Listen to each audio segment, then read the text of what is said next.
नमस्कार दोस्तों, आप देख रहे हैं इंडिया डेली और मैं हूं आपके साथ तानिया। नमस्कार, मेरा नाम है जिया कौशिक और आज हम उन तमाम मुद्दों पर चर्चा करने जा रहे हैं जो हाल ही में काफी चर्चा में है। दरअसल सबसे पहला मुद्दा है मार्को रूबियो, जो इस वक्त भारत दौरे पर है। उन्होंने काफी ऐसे तमाम मुद्दों पर बात की है और तमाम ऐसे मुद्दे रखे हैं जो काफी सुर्खियां बटोर रहे हैं। सबसे पहला मुद्दा ये है जिसमें उन्होंने कहा है मार्को रूबियो ने कि भारत को जितने भी तेल की जरूरत होगी वो अमेरिका पूरा करेगा। वो अमेरिका जो खुद ईरान के ऊपर डिपेंड है। जिया बिल्कुल। अब तेल की यहाँ बात हो रही है, मेरे हिसाब से वेनेजुएला भी तेल के लिए ही हथियाया गया है।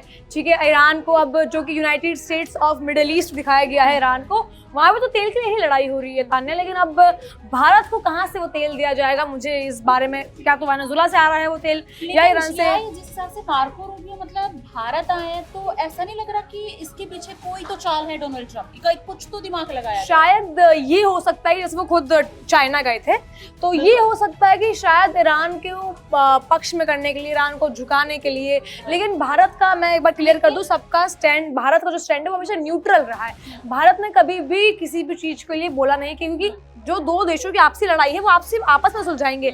ना तो अमेरिका छोटा है ना ईरान छोटा है, आपसी मुद्दे हैं, आपसी में सुलझाएंगे। डोनाल्ड ट्रम्प की तरह भारत ने कभी बयान नहीं दिया कि कभी हमने ये कर दिया, कभी वो कर दिया।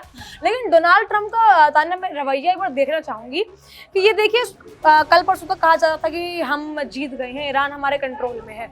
उसके बाद कहा जाता है कि ईरान पर हम बम दागने वाले थे 3 देशों की वजह से, हमने वो बम नहीं दागे। उसके बाद कहा जाता है कि ईरान अपने आप ही सरेंडर कर दिया ईरान ने। लेकिन अब कहा जा रहा है कि डोनाल्ड ट्रम्प ने 4 सूत्रीय शांति प्रस्ताव ईरान को भिजवाया है। किसके हाथ से? पाकिस्तान। बिल्कुल बिल्कुल पाकिस्तान के, क्योंकि पता नहीं पाकिस्तान को इतनी मध्यस्थता क्यों बनाया जा रही है, मध्यस्थता दी जा रही है। जी हाँ, यहाँ पर पाकिस्तान पर भी चर्चा करते हैं, लेकिन उससे पहला जो मुद्दा भी करंट में काफी चर्चा में है वो मार्को रूबियो, जो 4 दिन के मतलब दौरे पर, भारत के दौरे पर हैं। बट यहाँ पर इसको कहीं ना कहीं रिलेट किया जा रहा है कि पहले डोनाल्ड ट्रम्प का चाइना दौरा, उसके बाद पुतिन का चाइना दौरा, फिर मार्को रूबियो जो अमेरिका के विदेश मंत्री, उनका भारत दौरा। तो इन सब चीजों को कहीं ना कहीं रिलेट किया जा रहा है ईरान और अमेरिका से, युद्ध को लेके, वॉर को लेके। क्योंकि अगर देखा जाए तो पुतिन तो रशिया यूक्रेन वॉर को लेके गए होंगे, लेकिन कहीं ना कहीं अगर देखा जाए तो डोनाल्ड ट्रम्प में ये भी खौफ था कि कहीं शी जिनपिंग और पुतिन सगे दोस्त ना हो जाए, कहीं उनके रिश्ते में दरार ना आ जाए, ट्रम्प से गद्दारी ना हो जाए, उनको कहीं ना कहीं ये भी खौफ था। लेकिन देखा जाए तो कहीं ना कहीं उनकी मतलब दोस्ती कहीं ना कहीं हुई है। बिल्कुल हुई भी क्यों ना, क्योंकि वो तो खैर पुरानी दोस्ती है तान्या। इस बार पहली बार पुतिन नहीं गए थे, 25वीं बार गए थे पुतिन भी चाइना, और शी जिनपिंग से भी अक्सर मुलाकात करते रहते हैं। लेकिन ट्रम्प की अगर बात करें, ट्रम्प दूसरी बार गए थे चाइना। और रही बात मार्को रूबियो की, मार्को रूबियो का इस मिडिल ईस्ट की जंग में, जो खाड़ी की जंग हम कह रहे हैं, उस बीच भारत का दौरा करना और उस बीच ट्रम्प का भी चाइना दौरा करना अपने आप में कई सवाल खड़े करते हैं। और तमाम सवाल अक्सर उठते भी हैं कि इस टाइम में क्यों आना। लेकिन कहीं ना कहीं अगर मार्को रूबियो की बात करें तो वो आए हैं ट्रेड के लिए, वो आए हैं बिजनेस के लिए, जो भारत के साथ वो बढ़ाना चाहता है, अमेरिका बढ़ाना चाहता है। अमेरिका बढ़ाना चाहता है। अगर देखा जाए तो प्रेसिडेंट तो वॉर में बिजी है। वही मैं कह रही हूँ कि ईरान की तरफ से जो भी कुछ अर्थव्यवस्था को नुकसान पहुंचा है, या दुनिया के तमाम जो जितनी वॉर चल रही है वहां से जो अमेरिका को नुकसान पहुंचा है, वो कहीं से भरपाई होनी चाहिए। तो जिस भारत पर आज तक इतने सैंक्शंस लगाए थे, आज तक इतने टैरिफ लगाए थे, उसी भारत के साथ अब ट्रेड वॉर के बीच फंसे हुए हैं। ये तो नजर नहीं आ रहा कि जितने भी अमेरिका के नेता हैं, अधिकारी हैं, वो इस प्लानिंग में लगे कि अपने फेवर में कितने देश हम लोग क्योंकि पहले डोनाल्ड ट्रम्प गए हैं चाइना, फिर मार्को रूबियो गए हैं, फिर किसी और देश की यात्रा होगी। बिल्कुल, ये से पहले मिलना था। तो ये दर-दर भटकने का पता नहीं क्या सिलसिला जारी है यहाँ पर। क्योंकि मेरे हिसाब से देखो तान्या, ये है कि ईरान जो है उसकी वजह से अर्थव्यवस्था दोनों की खामियाजा भुगत रही है। लेकिन ना सिर्फ ईरान, अमेरिका के तमाम जितने भी खाड़ी के देश हैं, उन सब की अर्थव्यवस्था कहीं ना कहीं नीचे आई है, और भारत की भी आई है। क्योंकि ऑब्वियस ही बात है, अगर आप स्ट्रेट ऑफ हॉर्मुज को इस तरह से बंद कर देंगे, जो इतना सकरा रास्ता है जहाँ से अर्थव्यवस्था बिल्कुल करते हैं, तेल वेल सब वहीं से बिल्कुल, अब आप उस पर इतना खतरा मंडराएगा तो कहीं ना कहीं अर्थव्यवस्था हिलेगी। लेकिन ये है कि अब अमेरिका की तरफ से जो भी खामियाजा भुगतना था वो भुगत चुके हैं, और अब जो भारत आने का जो दौरा उन्होंने करा है, मेरे हिसाब से वो ट्रेड को नई उन्नति देने के लिए है, या फिर हम बिजनेस की बात कर लें, क्योंकि मार्को रूबियो तो ईरान की बात करने आए नहीं होंगे यहाँ पर। आए तो डोनाल्ड ट्रम्प भी नहीं थे जी, अगर बात हाँ, देखी जाए तो ये भी डोनाल्ड है। ट्रम्प भी क्या आए थे कि मैं मिलने जा रहा हूँ अब अमेरिका के मेक अमेरिका ग्रेट अगेन, बिल्कुल, अब अमेरिका पॉलिसी को अपनाने के लिए, दिखाने देखिए के लिए, डोनाल्ड चर्चा ट्रंप करने ने के अमेरिका लिए। की जो स्थिति है, जो इमेज है, वो इतनी बदतर करती है कि किसी भी राष्ट्र के नेता का, सर्वोच्च नेता पर अब सवाल उठना लाजमी है कि वो क्या करने आ रहे हैं। उन्हें उसी नजर से देखा जा रहा है, वो दोहरी चाल से देखा जा रहा है, दोहरी राजनीति से देखा जा रहा है। तो ये है तान्या। वही मेरा कहने का मतलब है कि जिस हिसाब से देखा जाए, और मेरे को ऐसा लगता है कि मार्को रूबियो का भारत दौरे के पीछे कहीं ना कहीं डोनाल्ड ट्रम्प का हाथ है। हाँ, कुछ हो तो सकता है। राजनीति है, हाँ, हो सकता है। सडन इतने नेता इतने चाइना में ऐसे क्या पकड़ा है? हाँ, सब हाँ, जिसको हाँ। देखो हर कोई चाइना जा रहा है, ऐसा क्यों? मतलब ये क्या क्रेज चलता है या फिर एक सीजन चाइना, आता ठीक है, चाइना अपने आप में एक सुपर पावर है, लेकिन इस टाइम जो ये दौरा अजीब नहीं है, ये टाइम अजीब है तान्या। वही कह रही हूँ। दौरा ठीक है, वॉर चल रहे हैं वहाँ हाँ, नेताओं हाँ। की मीटिंगें चल रही आप हैं, दौरा पाकिस्तान प्रस्ताव रख देखिए, रहा है। ये जो पूरा दौरा है जो तान्या ने बताया, ये दौरा अजीब नहीं था डोनाल्ड ट्रम्प का, ये टाइम बहुत क्रूशियल है। टाइम इस समय खाड़ी में युद्ध चल रहा है, रशिया यूक्रेन की वॉर चल रही है, मार्को रूबियो का यहाँ आना इस समय, ये सब चीजें कहीं ना कहीं एक ही लिंक से जुड़ता हुआ, वॉर से हाँ, रिलेट कर रही है, वॉर कहीं घूम फिर के बिल्कुल। वहीं पे आके रुक गई। अगर ये दौरा आज से 2 महीने बाद होता या 4-6 महीने पहले होता, फरवरी से पहले होता, तो इतनी शंका नहीं आती, लेकिन इस समय ऐसी शंका आना तो ये अपने आप में लाजमी है। दूसरी बात मैंने तान्या करी थी पीस की, जो डोनाल्ड ट्रम्प पीस चाहते हैं। देखिए, मैंने पहले भी कहा था कि डोनाल्ड ट्रम्प ने जो अपना साल शुरू करा था, उन्होंने कहा था कि मेरे को पीस चाहिए, और वही 4 जनवरी को वेनेजुएला के जो राष्ट्रपति थे उनको उठा लिया गया। तो डोनाल्ड ट्रम्प की बातें अक्सर ऐसी होती हैं कि जिन पे यकीन करना नामुमकिन है, बिल्कुल नामुमकिन है। अब देखिए, डोनाल्ड ट्रम्प ने कहा, सुनने में आ रहा है कि नेतन्याहू से भी गद्दारी कर ली है। यही तो मेन मुद्दा है जी। कि हाल ही में आ रहा है कि परमाणु डील नहीं हो पा रही है, लेकिन मेरे को एक चीज समझ नहीं आई।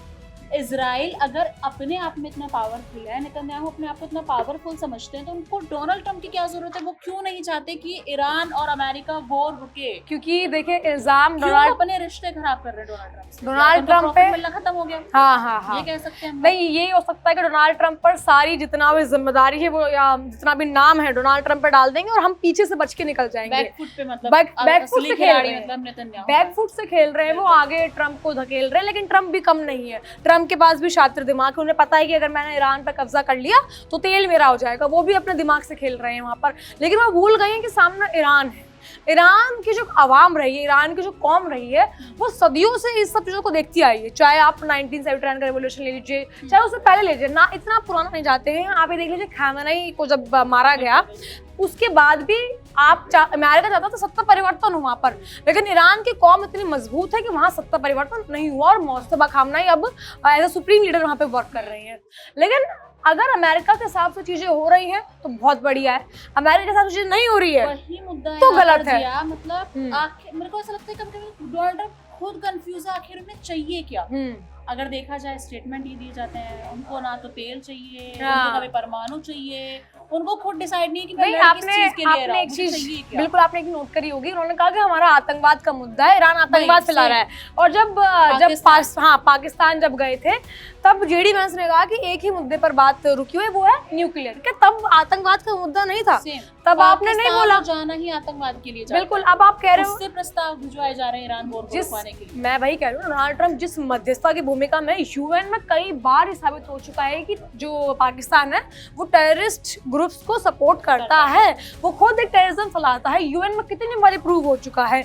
लेकिन उसके बाद भी ऐसे देश से आप वहाँ पर फंडिंग करवा रहे हैं, पाकिस्तान में आप प्रस्ताव भेज रहे हैं ईरान को पहुंचाने के लिए।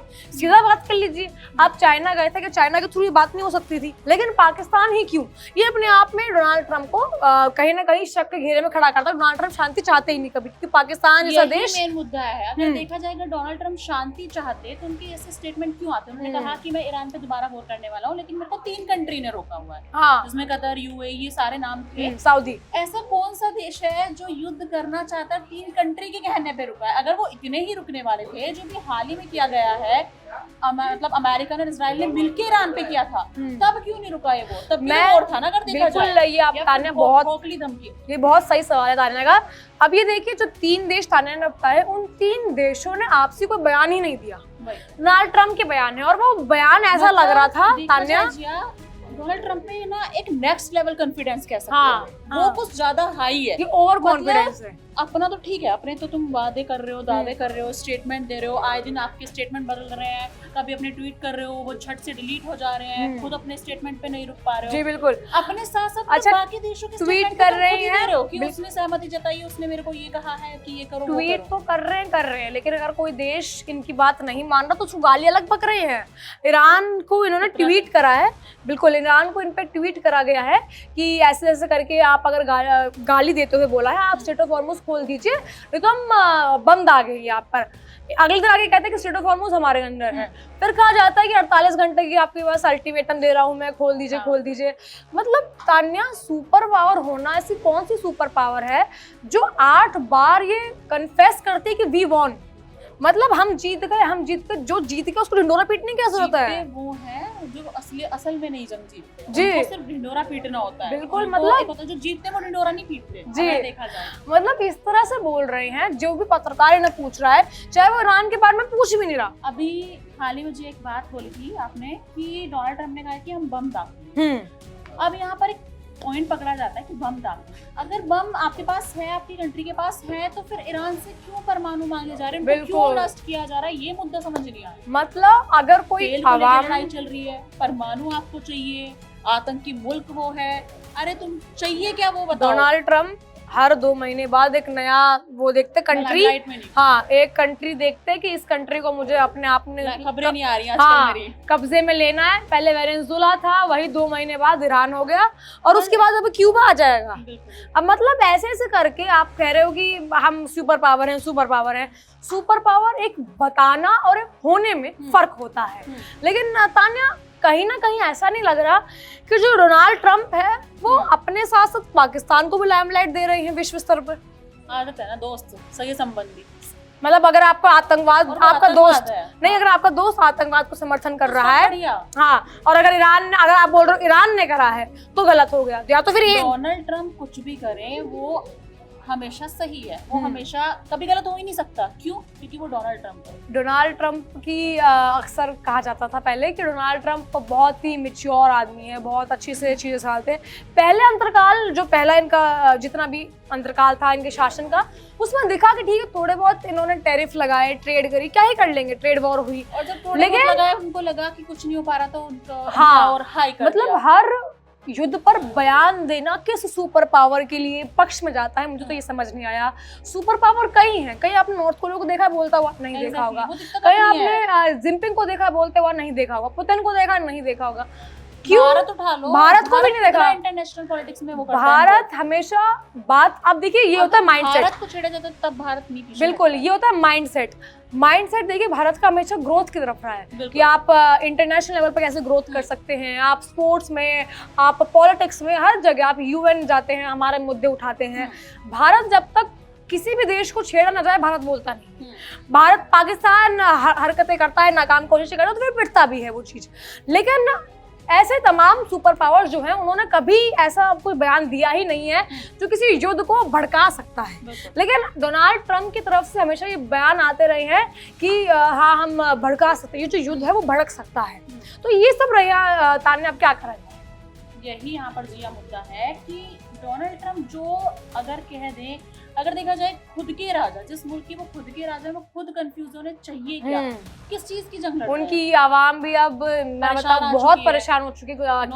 नो किंग प्रोटेस्ट हो गए आपके कई। अच्छा, पिछले वो कहने को कहते हैं मेक अमेरिका ग्रेट अगेन, हाँ, उनकी जनता नॉकिंग प्रोटेस्ट चला रही है। अब समझ नहीं आ रहा वो अपने मुल्क की समझ जनता नहीं के आ लिए रहा, काम कर रहे हैं, खुद के लिए कर रहे हैं, तो चाहिए क्या उनको? अब ये देखिए तान्या, और खुद चाहते हैं कि मैं प्रेसिडेंट तीसरी बार बन जाऊं, बिल्कुल बिल्कुल बिल्कुल। अब तान्या ये देखिए कि लगातार 2 महीनों में 2 बार डोनाल्ड ट्रम्प के ऊपर हमला होता है। पहली बार व्हाइट हाउस का, अब पहली बार जब जिस डिनर में वो गए थे, इस बार व्हाइट हाउस के सामने गोलियां चलती है। तो जब आपकी जनता आपसे खुश नहीं है, आपकी आवाम खुश नहीं है, उनके तार भी पाकिस्तान से जुड़े जा रहे हैं। हाँ, जुड़ेंगे क्योंकि आतंकवाद को वही समर्थन देता है। बहरहाल इन सब पर आपकी क्या राय है, हमें कमेंट के जरिए जरूर बताइएगा। फिलहाल के लिए इतना ही। तमाम खबरों के लिए बने रहिए डेली के साथ और देखते रहिए हमारी खास पेशकश। देखिए इंडिया डेली 24/7 अब आपकी स्मार्ट टीवी पर। इंडिया डेली मौजूद है सभी डिजिटल प्लेटफॉर्म पर लाइव और लगातार। इंडिया डेली 24/7, हर दिन राष्ट्र को समर्पित।